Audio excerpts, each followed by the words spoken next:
शुक्रिया मोहतरम, आप नात शरीफ से महफिल को रोना बख्श रहे थे। अल्लाह आप सलामत रखे, आप सभी जवानों के हाल में बरकत दे। अब ज्यादा वक्त भी नहीं है, इसलिए अब बुजुर्ग दो हैं तो उनसे आपकी इजाजत से मैं निकलती जबान में आज की मौजूद पर चंद अशारा हालात खबर में पेश करना चाहता हूँ। और मोहम्मद صل على محمد وآل محمد. بسم الله الرحمن الرحيم. दुख सलाम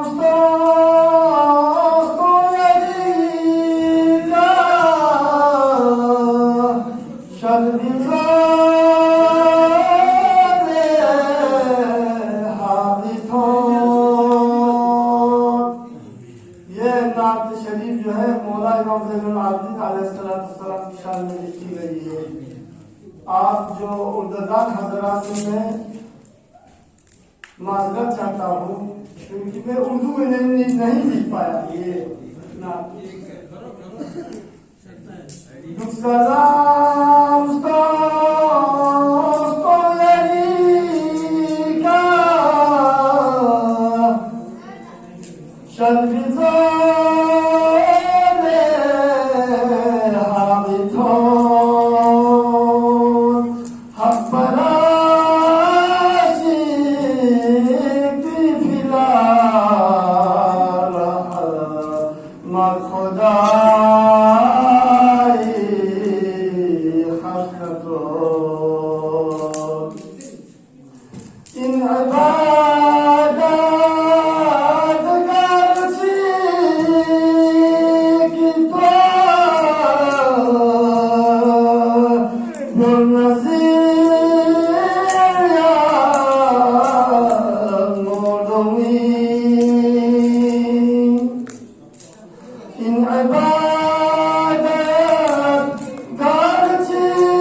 Sahmazatan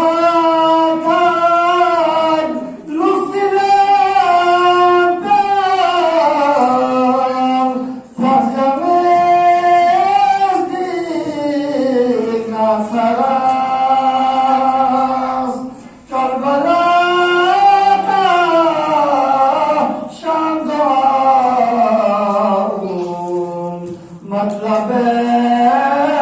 Matlabeti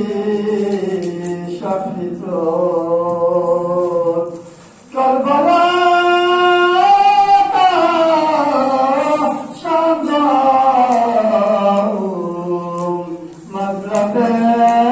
Matlabeti Şafitot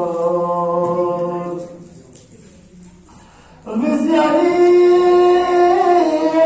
ve savaştan konifetik yüze Biz yariş ve savaştan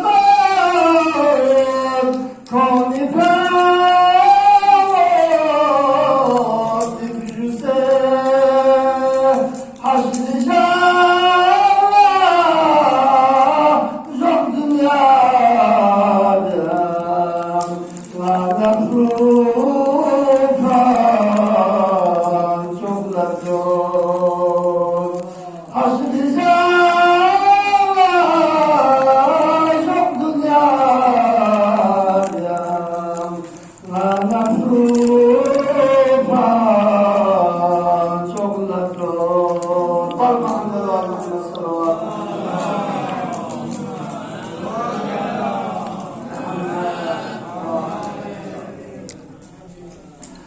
आप ज्यादा वक्त न लेते हुए आप जनाब ने मोहतरम शेख फिरदौस साहब से गुजारिश करता हूँ कि जनाब माइक पर तशरीफ लाकर आज के दिन पर रोशनी डाले बर मोहम्मद और मोहम्मद सल्लल्लाहु अलैहि वसल्लम